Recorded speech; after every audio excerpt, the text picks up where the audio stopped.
танитынға да танымайтынға бәріне сәлем береміз. Соның арасында ең мынау лайықты адам кім дейді? Ол сенің отбасың дейді. Абу Хурайра радиаллаху анху айтады, Алла елшісі саллаллаху алейхи ва саллям былай деді: "Ойдантаха ахадукум илал маджлиси фальюсаллим." Адам бір мәжіліске келсе, бір отырысқа келіп қалды. Бір топ адамның арасына келді. Сәлем берсін дейді. Егер де тұруды қаласа, сол кезде де сәлем берсін дейді. Себебі бірінші сәлем мен екінші сәлемнің ешқандай артықшылық несі жоқ дейді, жамандығы жоқ дейді. Яғни бірінші сәлем де дұрыс, екінші сәлем де дұрыс. Мәжіліске отырғанда да сәлем бер дейді, мәжілістен тұрғанда да сәлем бер дейді. Бұл ислам әдептеріне сәлем беру. Жалпы Алла елшісі саллаллаху алейхи ва саллям ең бірінші дағуаттарының бірі осы болған. Алла елшісі саллаллаху алейхи ва саллям ең бірінші не еді?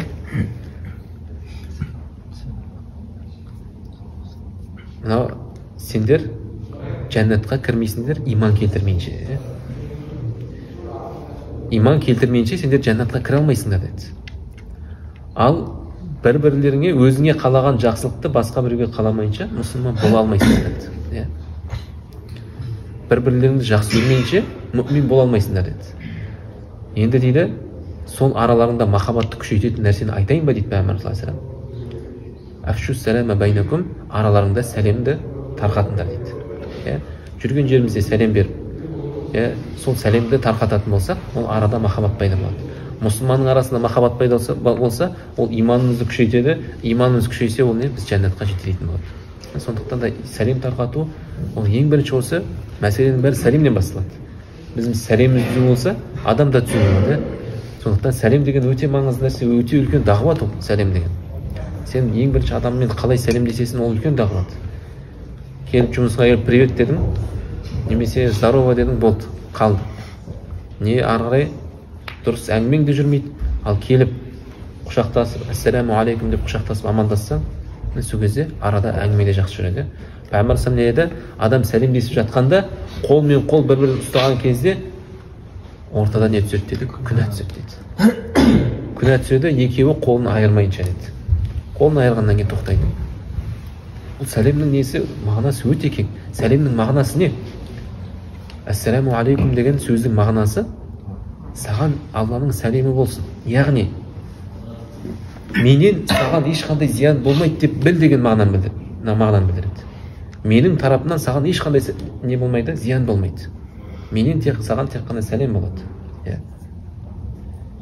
Ал бұл ассалам, бұл Алланың есімі. Алланың есімі болғаннан кейін біз мұсылмандарға сол Алланың есімін айтамыз. Сондықтан сен сәлем бергенде әуелден сен не дейсің? Мен мұсылманмын. Менен саған ешқандай зиян келмейді. Саған ешқандай зиян тимейді. Бұл сәлем өте үлкен дағуат, өте үлкен дағуат. Пайғамбарымыз саллаллаху алейхи ва саллям не еді? Сыртқа шыққанда танитынға да танымайтынға да сәлем бер деді. Енді сәлем беру әдебі қандай? Сәлем беру әдебі негізі кіші үлкенге бірінші сәлем беріп бастау керек. Негізі Алла елшісі саллаллаху алейхи ва саллям әдептерді үйретті, бірақ соған қарамастан бірінші сәлем берудің артықшылығын айтты. Алла елшісі саллаллаху алейхи ва саллям әрдайым өзі бірінші сәлем береді. Қаншама адам жүгіріп келсе, бірінші сәлем беруге тырысады. Себебі сауап соған көп түседі. Бірақ сонда да сәлем берудің әдебін айтып кетті. Кіші үлкенге сәлем беру керек бірінші. Үлкен кетіп бара жатыр ма, кіші жүгіріп барып оған сәлем беру керек. Кіші топ үлкен топқа сәлем беру керек дейді. Мысалы, жалғыз адам кетіп бара жатыр ма, бір топ адам тұр ма, кіші топ үлкен топқа сәлем берсін. Үлкен топ кіші топқа емес, кіші топ үлкен топқа сәлем берсін дейді. Отырған адам отырған адамға сәлем берсін дейді. Жүрген адам, жаяу жүрген адам, көлікте отырған адамға сәлем берсін дейді. Кез келген адам бірінші сәлем бастай алады, бірақ бұл ислам сәлемнің әдебінен осылай болып табылады. Бірақ осындай дәріс кезде сәлем берілмейді. Дәріс болып жатқан кезде, Құранның дәрісі болсын, басқа дәрістер болсын, сәлем берілмейді. Неге? Өйткені адамның ойын бұзады. Қазір біреу кез мына жақтан сырттан келіп, ассаламу алейкум десе, бәріміз соған қараймыз. Мына дәріс жайында қалады. Сондықтан кей ғалымдарымыз не еді? Дәріс кезінде біреу келіп сәлем берсе, оған сәлем қайтармаңдар дейді. Керісінше дәріс тыңдау ол парыз болып табылады. Дәріс тыңдау парыз болып табылады. Сондықтан бұл сәлем беру, ол пайғамбарымыздың сүннеті. Сәлем қайтару ол уәжіп. Ол уәжіп болғанмен, бірақ сәлемді беру сүннет, ол сүннет уәжіптен абзал болып тұрды. Бірінші сәлем беру ол абзалырақ.